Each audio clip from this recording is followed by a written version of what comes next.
Je viens dîner ce soir, j'arrive, attends-moi. Et aujourd'hui ça va être une vidéo uniquement en français, pas de sous-titres ni rien, parce que c'est un tag littéraire qui s'appelle le dîner littéraire. Vous organisez un dîner littéraire et vous avez la possibilité d'inviter 10 personnages de fiction. C'est génial, non? Et donc, les questions permettent de savoir qui seront les invités de ma table. Dring dring. Question numéro 1. Quel est le personnage de fiction qui sait ou aime cuisiner que tu inviterais à ton dîner littéraire? J'ai choisi d'inviter, roulement de tambour, Hannibal Lecter, qui est apparu pour la première fois dans le roman de Thomas Harris, Dragon Rouge, publié en 1980, qui a été très rapidement adapté au cinéma dans Le Silence des Agneaux, puis ensuite Hannibal Lecter, puis ensuite, bon bref, ils en ont fait pas mal. Ce qui est vrai, c'est que je l'ai connu d'abord par le cinéma. Anthony Hopkins, qui est désormais Sir Anthony Hopkins, magnifique, totalement magnifique. C'est cet Hannibal-là, du premier fin gourmet, bon cuisinier, que j'aimerais avoir à ma table.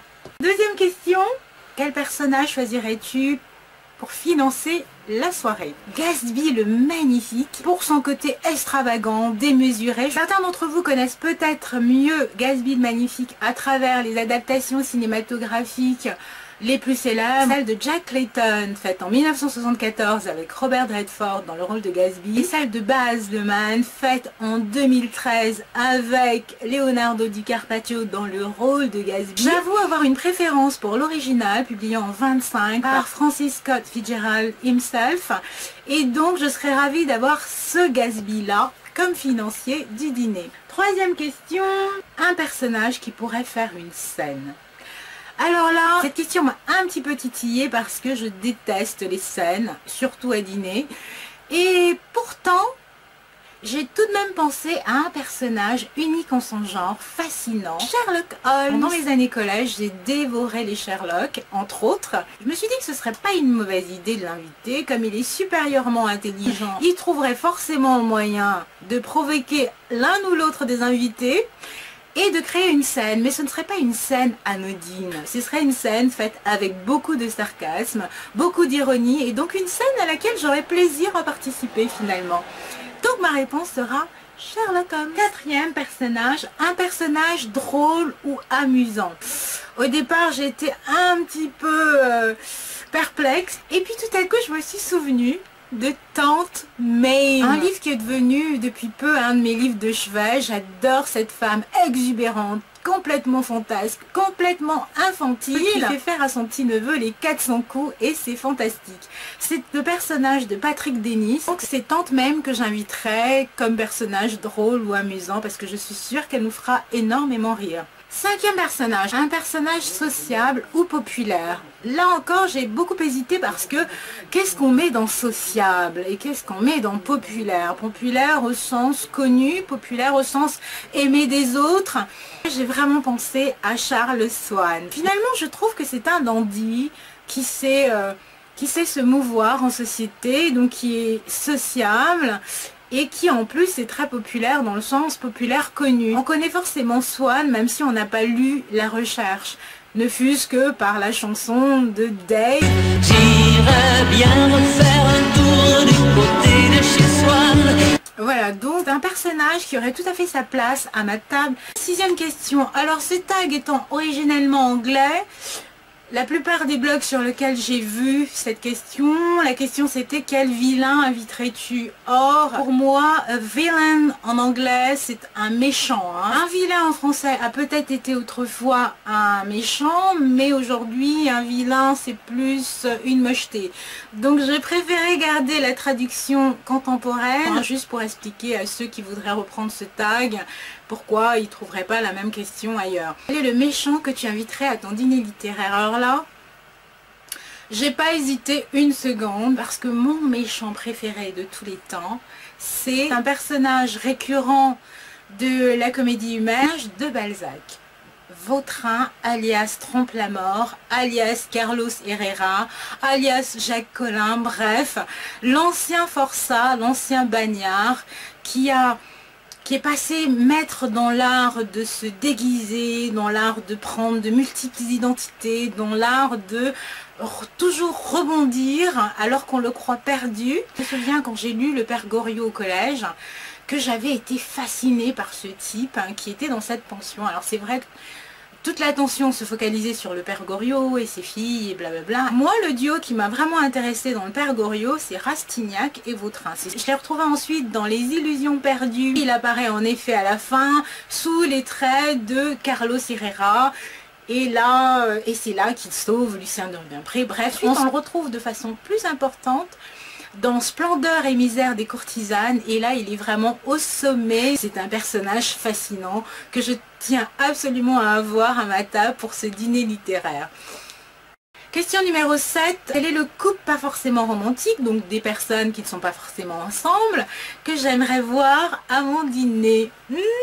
Là, j'ai pas hésité une seconde, j'ai tout de suite pensé à mon chouchou et ses petites cellules grises, Hercule Poirot et Miss Marple. Deux personnages d'Agatha Christie que presque tout le monde connaît. Hercule Poirot, je tiens à la voir parce que j'adore ce personnage de détective belge, un petit peu old fashion, un petit peu imbu de sa personne. A raison, moi ça ne m'ennuie pas du tout puisqu'il est si brillant. Je trouve ça même amusant. Et Miss Marple, cette vieille dame aux allures innocentes qui est fine observatrice des gens, de la nature humaine, et qui résout les énigmes avec une facilité déconcertante.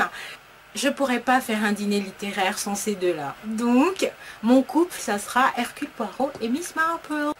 Question numéro 8. Quel héros ou héroïne j'aimerais avoir à ma table? J'ai décidé de ne pas choisir. D'abord, je veux avoir à la fois un héros et une héroïne. Je vais commencer par l'héroïne. L'héroïne que j'inviterai à mon dîner littéraire, c'est la petite Lao Collé du roman d'Emmanuel Dangala, Johnny Chien Méchant.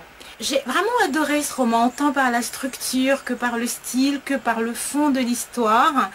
Et la petite Lao Collé, je la trouve maligne, débrouillarde, intelligente, bref, elle me plaît. C'est une héroïne positive sans être gnangnan, c'est une battante sans être une va-t-en-guerre. Et j'aimerais beaucoup la voir à ma table pour le dîner littéraire. Le héros, c'est un jeune homme qui m'a beaucoup plu. Il s'appelle Samy, si je me souviens bien. Et c'est le héros du roman de Patrice Ganang. Alors ça s'écrit N-G-A-N-A-N-G. Je sais que le N chez nous, on ne le prononce pas devant les noms, mais je ne sais pas au Cameroun si on dit N-Ganang ou si on dit Ganang tout court. Donc dites-le moi, les Camerounais, les Camerounaises qui êtes dans le coin, dites-le moi. En tout cas, donc Samy est le héros de La Promesse des Fleurs, que j'ai lu il y a peut-être 7-8 ans, je crois, enfin, ça fait un moment que je l'ai lu en tout cas. Ce garçon qui raconte un petit peu les péripéties de son quartier, son désir brûlant d'écrire et son amour encore plus brûlant pour Jacqueline. Samy et Lao Collé, ce sont des personnages qui collent au basque, en tout cas ils ont collé aux miennes et je les veux absolument dans mon dîner littéraire. 9e question, un personnage qui n'est pas apprécié à sa juste valeur. Le personnage qui n'est pas apprécié à sa juste valeur et que j'aimerais absolument avoir à ma table pour le dîner littéraire, c'est Thelonious Monk Ellison, le personnage principal du roman de Percival Everett. L'effacement de Percival Everett, et donc ça a été un coup de cœur absolu, un coup de foudre, un coup de massue, un coup de tout ce que vous voudrez. Dernière question de ce tag, dîner littéraire, dernier personnage, dernier invité, un personnage sans étiquette, un personnage au choix. Alors là ça a été le moment le plus difficile parce qu'il fallait choisir entre tellement de personnes. En même temps ça a été le moment le plus facile parce qu'au fond, ce personnage reste un petit peu mon coup de cœur d'adolescente. C'est un petit peu mon coup de cœur de lycée. Et c'est Vangrin du roman L'étrange destin de Vangrin, publié en 1973. C'est un espèce de traducteur roublard qui défie impunément la chance, qui est plein de paradoxes et de contradictions. Et justement, c'est pour ça que je l'adore. Et c'est pour cette raison que je souhaiterais l'avoir à ma table comme convive de choix. Voilà, donc c'est la fin de ce tag. Si vous trouvez l'idée amusante, je serais ravie que vous fassiez vous aussi votre dîner littéraire, que ce soit sur Facebook ou sur votre blog, si vous en avez un. Vous n'êtes pas obligé de faire une vidéo, ça va de soi. Hein. Si vous ne faites pas des vidéos, ce n'est pas une obligation. Vous pouvez très bien le faire comme post libre sur Facebook, tout simplement. Je serais absolument ravie et amusée de voir quels seraient vos convives pour le dîner littéraire. Quant à vous qui me suivez sur YouTube, dans les commentaires, j'aimerais bien que vous répondiez au moins à une des questions de ce tag. Je vous laisse le choix. Choisissez une question ou plusieurs selon votre humeur et dites-moi quel invité vous souhaiteriez avoir à votre table. Je vous dis au revoir et à très bientôt. Bye!